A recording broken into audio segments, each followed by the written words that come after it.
আপনি জানাইয়া দেন। পয়গম্বর ডাক দিয়ে বলে, আল্লাহ কি জানাইয়া দেব? আল্লাহ পাক রব্বুল আলামিন বলে, ইসলামের 5টি নীতি দিয়েছি। নাম্বার 1, আমি আল্লাহর ভয় অন্তরে ঢুকাও। 2 নাম্বার, ওই ইকামিস সালাত, সালাত তোমরা আদায় করো। 3 নাম্বার, ওই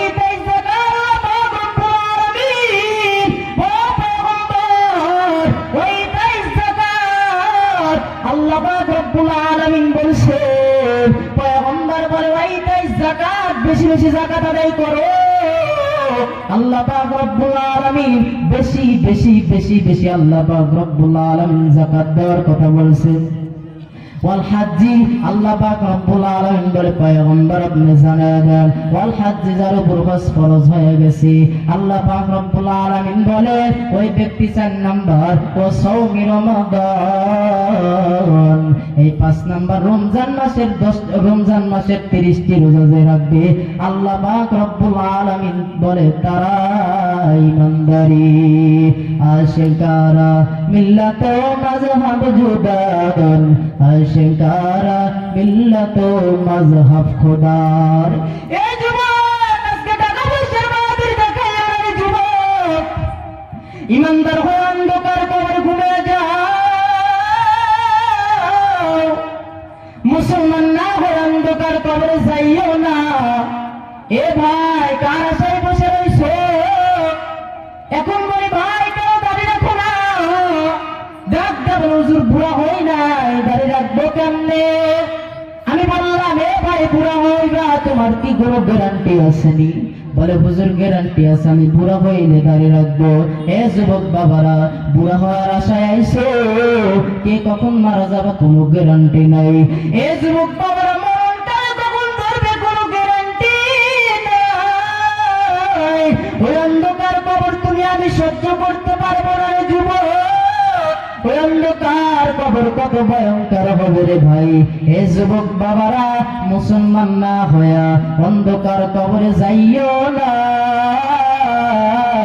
অন্ধকার কবরে কিছু আমলওয়ালা হয়ে যাও। ইয়া আইয়ুহাল্লাযীনা আমানুত্তাকুল্লাহ, আল্লাহ বলে, ও বান্দা আমি আল্লাহকে ভয় করো।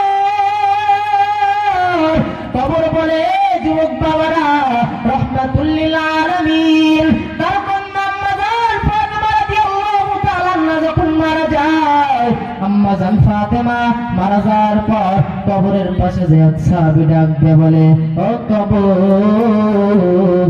তোর পাশে কাকে রাখা হইতেছে? রাহমাতুল লিল বিশ্ব নবীজির মাইয়া, বিশ্ব নবীজির মেয়ে মা ফাতেমা। বিশ্ব নবীজির মেয়ের মা ফাতেমার 3টা গুণ আছে। নাম্বার 1, 1 নাম্বার,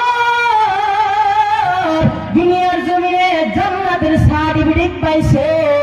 2 নাম্বার, নবীর মেয়ে। 3 নাম্বার, সমস্ত মহিলাদের জান্নাতের সর্দার হবে। এ যুবক বাবারা, ওই কবরকে কি তুমি এমনি এমনি মনে করছো ভাই? বাবা আদম আলাইহিস সালাম পর্যন্ত কতগুলো মানুষ অন্ধকার কবরে ঘুমায়া গেল। এ যুবক বাবারা, জানি না কার কবরের কি অবস্থা ভাই, জানা নাই। এ মুসলমান বান্দা, আল্লাহর গোলাম, এ মদের এলাকার, এ বাজারের যুবক ভাই, এ কলিজার টুকরা যুবক ভাই, আম্মা জান ফাতেমা যখন মারা যায়, আম্মা জান ফাতেমা রাদিয়াল্লাহু তাআলা আনহা মারা যাওয়ার পর সাহাবী কবরের পাশে যা বলো, কবর, তোর পাশে আমার একটা মেয়েকে রাখা হইতেছে। নাম্বার 1, নবীর মেয়ে। নাম্বার 2, জান্নাতের সমস্ত মহিলাদের সর্দার।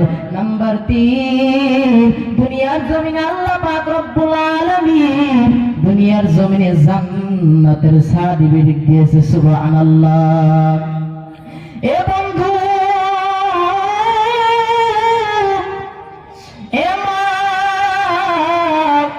কেন তুমি ফাতেমার মতো হইবা না? কেন আম্মা জান খাদিজাতুল কুবরা রাদিয়াল্লাহু তাআলার মতো হবে না? কেন মা তুমি সুমাইয়া রাদিয়াল্লাহু তাআলা